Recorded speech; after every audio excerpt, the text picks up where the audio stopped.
Halo Survival is a fan-made audio drama produced using assets from the Halo universe. These assets are owned by 343 Industries and Microsoft. We hope you enjoy this audio production. Halo Survival, a fan-made audio drama produced by Podcast Evolved. Episode 3, Arrival. In a dark void segmented by various bright lights of stars and other celestial bodies, Installation 07, also known as Zeta Halo, hung deathly still in space. There were no space vessels around the ring, no sign of UNSC activity. Indeed, from space, it appeared as if the Halo ring was entirely dormant. The only forces on the ring seemingly hidden in plain sight from any potential hostile entities. As the Oni Prowler UNSC Swift Gist emerged from a slipspace portal and began to gain ground on the installation, Captain Cooper walked onto the bridge of the vessel, where two UNSC technicians were working hard behind their consoles to guide the Prowler closer to the ring. Okay, open encrypted channel 7. Broadcast to all UNSC designated assets on the ring. Let's find out where we're needed. One of the technicians turned to look at the captain. Blackout protocol is in effect, sir. We won't be able to raise any UNSC forces from the orbit, and attempting to do so may bring us more attention. Do we have an approximate location of the facility so we can sweep in and deliver our cargo? The second technician flicked a few buttons and brought up a holographic, topographical view of the surface of Zeta Halo. The topography of the ring was fascinating, with every kind of microclimate decorating the surface of the planet. Eventually, the technician zoomed into a valley thick with trees and shrubbery. In the middle of the valley, in a clearing, a large UNSC facility was visible. The compound is tucked away in the valley. We won't be able to land there. But we have found a safer landing spot hidden in the mountainside. The holographic view changed to show a rocky plateau in the mountains. It connected onto some dirt tracks which would eventually lead the Marines to an outpost if they took the warthogs, which were stowed in the bay. Cooper stroked his chin and nodded. Okay, bring us down at the plateau and lock down the ship once we've left. We'll deliver the cargo using the warhogs. While we're setting up, I'll send the Marines with the warhogs back here to secure the LZ. Affirmative. You might want to buckle in, sir. In the cargo hold of the Prowler, the rest of the Marines were rapidly preparing the warthogs for deployment once they hit the ground. O'Neill and Wisner were working on one of the M46 Vulcan turrets, connecting up the ammunition belt of the turret to the canister which was mounted lower on the turret's frame. Vorstock was behind them, mounting bread jerry cans on the back of the Warthog in case they found themselves in the field extensively and needed to top up on the Warthog's hydrogen levels. Across the hold, Holt was filling a few BR-55 magazines with 9.5 by 40mm rounds from a metal ammunition container which was mounted on a folding table in the hold.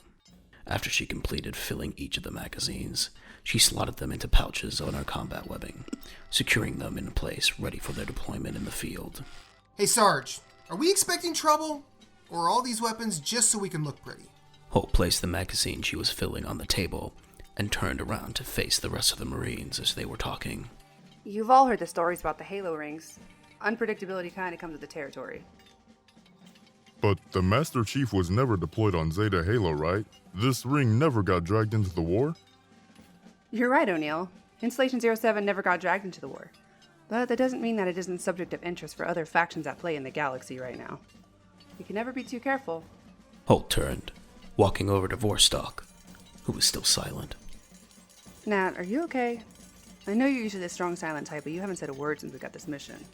Natalie nodded and looked up at the sergeant. I'm fine. Just didn't think I'd be setting foot on a Halo again. Let's get this done. At that very moment, there was an announcement sound over the intercom of the Prowler. T-minus 5 minutes till touchdown. Finish what you're doing and strap yourselves in. As soon as we land, we're taking the warhogs out to Alpha Site. I'll be joining you shortly. From a small office overlooking the troop bay, Nate Talbot looked nervously at the warthogs and the weapons which the Marines were handling. He was confident he'd delivered the mission briefing perfectly, but he wasn't so sure that this false shield of courage he had put up throughout the operation would withstand the coming journey. He wasn't sure how the Marines would feel if they learned that their field scientist had never actually been deployed in the field. Still, he would rather face their fury than the fury of an AI. In some ways, he was surprised Oni hadn't seen the uprising coming. The more they researched into Forerunners, the more they had uncovered about their relationship with AI, and how they eventually destroyed each other when pitted against one another. It was disturbing to see humanity falling down the same path, but there was nothing anyone could do now. He let out a deep sigh and then sat in a chair behind a white, clinical-looking desk, securing himself with a waist harness as the Prowler began its descent onto the ring. A few moments later, the Oni Prowler was gliding past snow-caked mountains and peaks as it approached the flat landing area which they had identified from orbit. The engines began to wind down, and then, with a dull thud, the vehicle touched down and began to settle atop the jagged rockwork. There was the mechanical hiss of pistons working, and then, slowly, the front ramp lowered itself onto the rocks below. Almost as soon as the ramp hit the floor, the two warthogs sped up from the hold and onto the rocks below, bouncing and throwing themselves from side to side as they headed down the side of the valley and began to wind down the mountains which shielded the landing zone from sight. Talbot sat fiddling with the signal dampener secured to the side of the second vehicle. Doctor, is that thing going to be ready to go as soon as we arrive? I believe so. If it needs any work, then the science team at the facility should have all the resources I need. Anyway, we'll be online in no time. The convoy of two vehicles made its way through the thick forest. In the distance, the moans and groans of large animals could be heard, although the Marines weren't convinced they would know what these animals were. The vehicles drove for some time before eventually breaking into a clearing where they saw the UNSC facility in front of them. As they approached the facility, Cooper activated his comms and spoke to the Marines. No sentries on guard? I'm having a word with the base commander. I know we're tight on resources, but this is a serious breach in security. The warthogs ground to a halt just outside the gate for the compound, and the Marines disembarked, quickly unloading the signal emitter. Weisner and Holt picked it up and began to carry it into the center of the compound. I'd kill for a forklift right now. Cooper turned to the rest of the squad before they could walk into the compound. O'Neill, Vostok, I need you to head back to the Prowler with the hogs. We could be a while, so it makes sense to have some security at the landing zone. Oh man, I never get the fun jobs. Cooper turned to Talbot. Come on, Doc. Let's get this done. As the warthogs began to drive away from the compound, the captain and the doctor walked in through the gates and quickly stopped. They could see Holt and Weisner, weapons drawn, the device on the ground next to them. Then, they began to take in their surroundings, and for the first time they realized that not all was as it seemed at the UNSC compound. The prefabricated buildings were strewn with debris, bullet holes and burn marks adorning their exterior shells and providing glimpses at the interiors. Flames licked hungrily at the rich air and caused small streamers of smoke to waft out of the little holes in the buildings. Storage crates were overturned, and here and there an assault rifle or battle rifle lay, rounds strewn around it, magazines empty. Cooper couldn't help but gasp as he looked around the compound. Orders, Captain. Holt said firmly. Cooper immediately activated his intercom. O'Neill, Vostok, delay my order. Find somewhere to park up in the woods and keep your heads on a swivel. We're not alone out here. He then turned to the sergeant. You and Weisner need to secure the compound. I'll stay with the doctor while he sets up the device. We still have a mission to complete.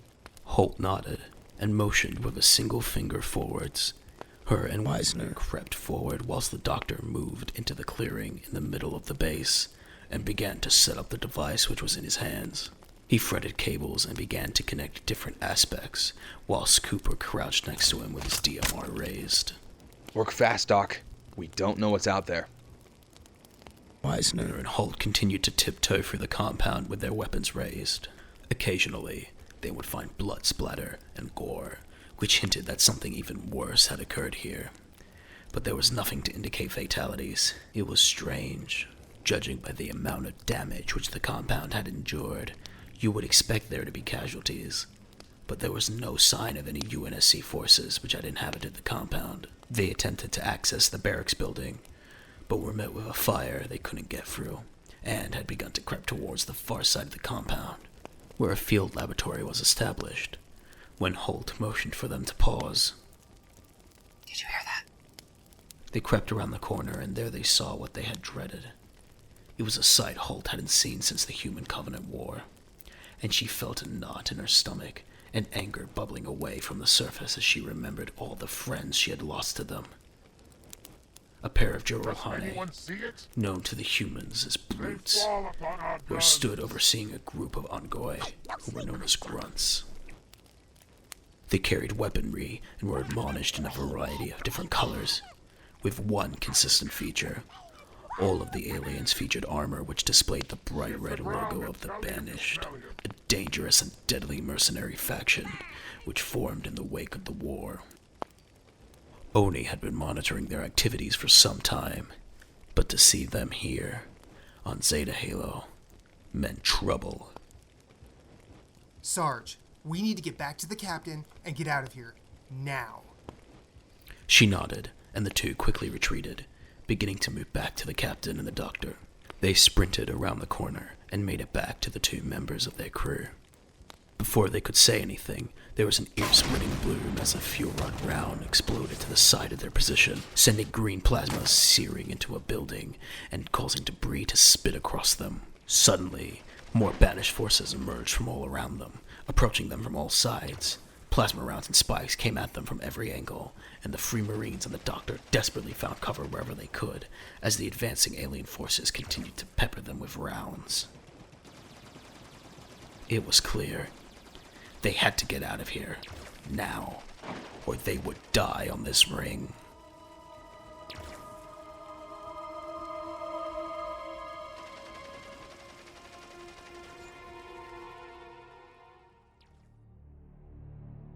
You have been listening to Halo Survival, a fan-made audio drama produced by Podcast Evolved and narrated by Henry Paul David.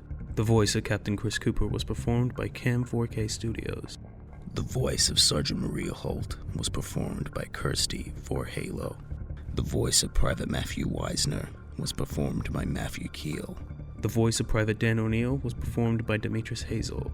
The voice of Dr. Nate Talbot was performed by William Boyer. The voice of Private Natalie Vorstock was performed by Samantha Endrist. Guest starring Brad Jost and Tim Piper. Halo Survival was written by Thomas Fishenden and Colin Perkins. Audio drama created using assets from the Halo video games, and music from both the games and the Podcast Evolved original album. Thank you for listening, and evolve.